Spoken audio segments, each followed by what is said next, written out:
The woman herded the hungry llama into the tomb passage. Unexpectedly, after taking just a few steps, it triggered a trap. In an instant, it was crushed between the stone slabs on either side, reduced to a pulp. This is the world's most mysterious burial ground. To claim the treasures here, one must pass through this tomb passage, which is only wide enough to accommodate the weight of a 3-year-old child. However, none of this posed a challenge to the supremely intelligent Da Vinci. After a moment's thought, he immediately crouched down to sketch out a design. Using the parts at hand, he assembled it with lightning speed, in a matter of seconds. The world's first unpowered 4-wheel drive vehicle was complete. Seeing the skeptical looks on everyone's faces, Da Vinci remained unfazed. He turned, crouched down, gently turned the wooden wheel, and wound the spring tight. After aligning the vehicle with the passageway, he released the switch locked into the gear teeth, propelled by the mechanism.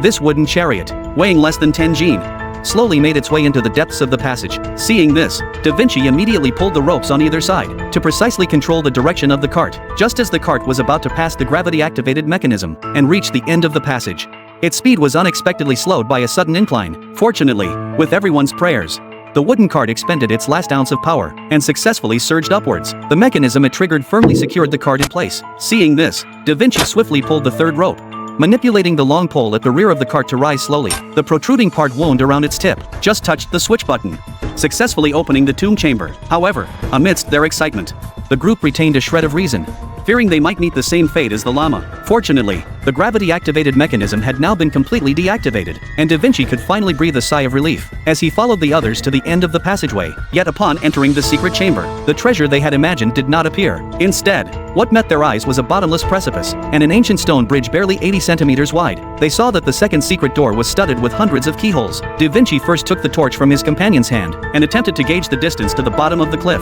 But even as the darkness swallowed the light completely, the group heard no sound of the torch hitting the ground, which meant that a fall would be certain death. Yet, in order to find the treasure within the tomb, Da Vinci mustered his courage and led the way across the stone bridge. Seeing this, the native queen immediately produced an heirloom key and handed it to Da Vinci, urging him to use his keen judgment to find the correct solution. However, just as Da Vinci selected a keyhole from the array, inserted the key and gave it a gentle twist, the stone slab beneath his feet suddenly shifted, rapidly beginning to retract. Clearly, they had chosen the wrong keyhole, causing one of their companions to tumble over the cliff. At this critical moment, fearing the loss of her ancestral treasure, the native queen actually pulled the key out and leapt back. Fortunately, at Da Vinci's earnest plea, she was finally willing to trust him. After a moment's thought, she tossed the key back across.